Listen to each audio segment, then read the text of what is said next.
Ketika Qin Yichen mendengar laporan Lin Bai, firasat buruk muncul di hatinya. Qin Yichen secara mental siap untuk fakta bahwa metode transmisi kuil penguasa cahaya ditemukan dan dijaga oleh lawan-lawannya. Di mana ada sarana untuk makan di seluruh dunia dengan satu gerakan? Itu hanya menjadi sasaran setan, yang agak aneh. Ras macam apa iblis itu? Hanya ras kekuasaan yang tertinggi, dan tidak ada ras lain. Bagaimana mereka bisa menghabiskan begitu banyak waktu untuk memecahkan kemampuan teleportasi yang tidak relevan ini? Ini adalah cara untuk menargetkan kuil penguasa cahaya saja. Setelah meninggalkan Temple of the Lord of Light, benda ini akan kehilangan efeknya dalam sekejap. Menilai dari metode pertikaian, utilitas, di ras iblis, kecil kemungkinannya mereka mempelajarinya. Sesuatu yang keluar.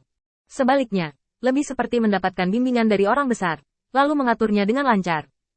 Orang kuat macam apa yang diterima iblis baru-baru ini? Lin Bai menggelengkan kepalanya dengan tegas. Aku tidak menemukannya. Mendengar ini, Qin Yichen mengangguk setuju. Benar untuk tidak mencari tahu. Orang yang bisa menemukan hal semacam ini pasti tidak biasa. Di antara yang mulia, apakah itu Kaisar Yan?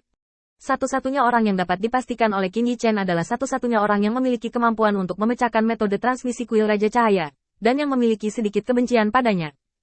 Selain Kaisar Yan, Qin Yichen benar-benar tidak dapat memikirkan orang lain yang memiliki motif seperti itu untuk berurusan dengan kuil penguasa cahaya. Lupakan saja, tidak ada gunanya memikirkan pertanyaan semacam ini, dan tidak mungkin bertarung jika kamu menemukan seseorang. Lin Bai, tolong lakukan perjalanan ekstra kali ini, dan coba tandai jangkauan transmisi terlarang ini, agar orang percaya bisa lebih berhati-hati. Adapun utusan ilahi, saya akan mencoba yang terbaik untuk membawa mereka bersamaku, sehingga mereka tidak akan diperintah dan berbicara ke Mahkamah Agung Tuhan. Lin Bai memandang Qin Yichen dengan sedikit ketidakpuasan dan cemberut. Kakak Qin, kamu belum menyetujui permintaanku. Setelah pengingat Lin Bai, Qin Yichen bangun dan mengangguk dengan cepat. Katakan padaku, selama itu bukan permintaan yang berlebihan. Aku bisa menyetujuimu. Lin Bai melihat sekeliling dengan licik, lalu berkata pelan. Kakak Qin, aku ingin kamu memberi met tubuh yang mirip dengan manusia. Aku merasa dia sedang sekarat karena depresi baru-baru ini. Mendengar ini, Qin Yichen menamparkan dahinya, dan memang mengabaikannya. Namun, Qin Yichen memandang Lin Bai dan tiba-tiba merasa sedikit bingung. Kenapa tiba-tiba membicarakan ini? Lin Bai mengatupkan bibirnya dan mendesah tak berdaya. Dia pikir lebih berguna bagiku untuk berbicara denganmu. Mendengar ini, Qin Yichen tertawa dan menggelengkan kepalanya. Oke, aku akan mendapatkan satu lagi untuknya ketika masalah ini sudah selesai. Setelah Lin Bai pergi, Qin Yichen melihat cincin penyimpanan di tangannya, melihat peta di dalamnya, dan mengerutkan kening. Setelah apa yang terjadi terakhir kali, perubahan bidang bintang Huotu tidak kecil. Racun berkumpul lagi, dan beberapa tempat di tanah yang bisa digunakan untuk istirahat juga terendam air. Hingga saat ini, masih banyak genangan air yang membanjiri belahan dunia ini. Diperkirakan Mahkamah Agung kali ini secara khusus memodifikasi pintu keluar saluran luar angkasa. Kalau tidak, benteng terakhir masih terendam air yang tergenang, yang tidak cocok untuk perlindungan. Tepat ketika Qin Yichen sedang berpikir, Qian Lao tiba-tiba muncul di belakang Qin Yichen dan membungkuk sedikit. Falao, aku tidak menyangka kamu dan aku bekerja sama hari ini. Aku ingin tahu apakah kamu bisa berdiskusi dengan baik denganku, terutama dalam hal-hal tertentu. Qin Yichen menggelengkan kepalanya secara langsung. Tidak ada yang perlu didiskusikan. Kamu mengalahkanmu, dan aku akan menyiapkan milikku. Mengenai apakah kamu bisa bertahan atau tidak, itu tidak ada hubungannya denganku. Qin Yichen berbalik dan memberi Qian Lao senyum penuh tekad. Ini pertama kalinya kedua pihak bertemu sejak mereka menjadi Bai Lao. Qin Yichen tidak terlalu terkejut. Mengingat keadaan Mahkamah Agung pada saat itu, tidak realistis menemukan orang lain untuk melewati persidangan Gunung Fengming. Pria tua berjubah putih yang telah tinggal di Gunung Fengming pada awalnya setia kepada Mahkamah Agung. Dan dia juga mengambil binatang roh tingkat Dewa Bumi, yang menyebabkan perubahan dalam proses pria tua berjubah putih itu. Memasuki sidang terakhir. Sederhana.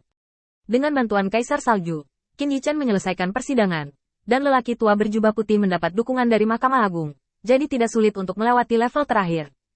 Qian Lao memandang Qin Yichen dan mengepalkan tinjunya. Ini bukan tentang berkelahi. Kamu seharusnya sudah tahu bahwa orang-orang percaya di kuil penguasa cahaya tidak menghormati para tetua. Aku pikir karena kamu menikmati kedamaian yang dibawa oleh negeri dongeng, kamu harus mendisiplinkan bawahanmu. Qin Yichen tertawa terbahak-bahak, menatap Qian Lao dari atas ke bawah, sudut mulutnya sedikit terangkat. Tidakkah menurutmu apa yang telah aku lakukan untuk alam abadi tidak cukup? Adapun Mahkamah Agung, meskipun aku tidak bertentangan dengan Mahkamah Agung, itu hanya terbatas padaku. Kamu mengingatnya dengan jelas untukku. Orang-orang percaya saya tidak pernah mendapatkan seberapa baik Anda, ada beberapa. Jangan membujuk orang lain untuk menjadi baik, saleh dan tua. Saya menyarankan Anda, sebaiknya Anda tidak terlibat dalam masalah kuil Holy Lord. Saya tidak yakin apakah saya akan memalingkan muka, tapi saya yakin bahwa mereka akan memalingkan wajahku. Meninggalkan kalimat ini, Qin Yichen langsung berteleportasi tanpa memberi Qian Lao kesempatan untuk membela diri. Kata-katanya telah diperjelas, Qin Yichen sendiri masih mempertahankan keramahan yang dangkal dari Mahkamah Agung, tetapi hal-hal spesifik tidak ada hubungannya dengan dia. Apa yang dilakukan Mahkamah Agung? Apakah Qin Yichen membujuk orang percaya tergantung pada kinerja Mahkamah Agung? Jika kinerja bagus, Qin Yichen dapat membuat orang percaya sedikit menahan diri. Jika kinerja tidak bagus, tidak masalah. Masalah besarnya adalah Qin Yichen hanya akan meletakkannya dan membiarkan orang percaya melakukan sesuatu. Ini adalah pilihan orang percaya, dan tidak ada hubungannya dengan Qin Yichen. Mampu menjaga hubungan antara utusan dan Qin Yichen juga memungkinkan Qin Yichen memberikan penjelasan kepada Xianji. Langkah Haliciela ini agak berbahaya. Mahkamah Agung tidak ingin menahan sekarang, tetapi harus menahan. Jika Pengadilan Tinggi Ilahi dan Kuil Penguasa Cahaya benar-benar ingin memalingkan muka, maka akan ada tanda tanya siapa utusan yang berdiri di sebelahnya. Qin Yichen berjalan dengan santai di sini, dan Qian Lao tampak tak berdaya. Dia benar-benar ingin naik dan menjelaskan masalah ini kepada Qin Yichen, tetapi dia tidak melakukan apa-apa sekarang. Sarana teleportasi tidak lebih baik daripada melarikan diri dengan cepat. Ini tidak meninggalkan jejak sama sekali. Qin Yichen setara dengan memiliki pintu teleportasi di tangannya. Sambil menghela nafas, Qian Lao melapor tanpa daya ke Mahkamah Agung. Falao enggan menyebutkan masalah ini. Diperkirakan dia ingin memaksa kita melakukan perubahan. Saran bawahan saya selalu bahwa apapun yang dilakukan para pengikutnya, sikap Mahkamah Agung Tuhan tidak dapat diubah. Pembukaan untuk konsesi ini tidak dapat dibuka.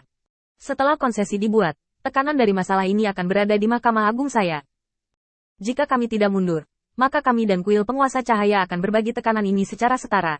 Setelah mendapat laporan dari lelaki tua itu, Mahkamah Agung terdiam lama sebelum mengirimkan tanggapan. Kami akan mempertimbangkan nasihat orang tua itu.